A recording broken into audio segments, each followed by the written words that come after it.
ফাঁসির রশি যদি জাতির মুক্তির জন্য প্রয়োজন হয়, ফুলের মালা হিসাবে কবুল করে নেব। বিপ্লবের ক্ষেত্রে বিপ্লব কোনো বয়স মানে না। যেমন 24শে জুলাই আবাল বৃদ্ধ বনিতা, 10 মাসের শিশু থেকে 90 বছরের বৃদ্ধ সবাই ছিল রাজপথে। আগামীতেও বয়স বিপ্লবকে সঙ্গ দিয়েই সামনে এগিয়ে যাবে ইনশাআল্লাহ। সেদিন সবাই হবে তরুণ, সবাই হবে যুবক, এবং ফেসিবাদের বিরুদ্ধে লড়াই হবে আপোষহীন, তীব্র, বিজয় ছিনিয়ে আনার লড়াই হবে ইনশাআল্লাহ। জেলজুলুমের ভয় দেখাবেন না। আল্লাহর মেহেরবানিতে এগুলোকে কোনো পাত্তাই নেই। ফাঁসির ভয় দেখাবেন না। ফাঁসির রশি যদি জাতির মুক্তির জন্য প্রয়োজন হয়, ফুলের মালা হিসাবে কবুল করে নেব।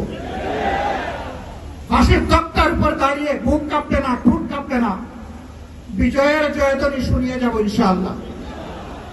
সম্মানিত বন্ধুগণ, গ্যাসের দাম কখন বাড়ানো হয়? বাড়ানোর আগে গ্যাস কমায় দেওয়া হয়। সমাজে সংকট সৃষ্টি করা হয়, জনগণ অতিষ্ঠ হয়ে উঠে। এই ফাঁকে গ্যাসের দাম বাড়াইয়া বলে, জনগণ বলে যাক বাবা, দাম বাড়লে পাইয়া তো বেশি। এটা ফেসিবাদী প্র্যাকটিস।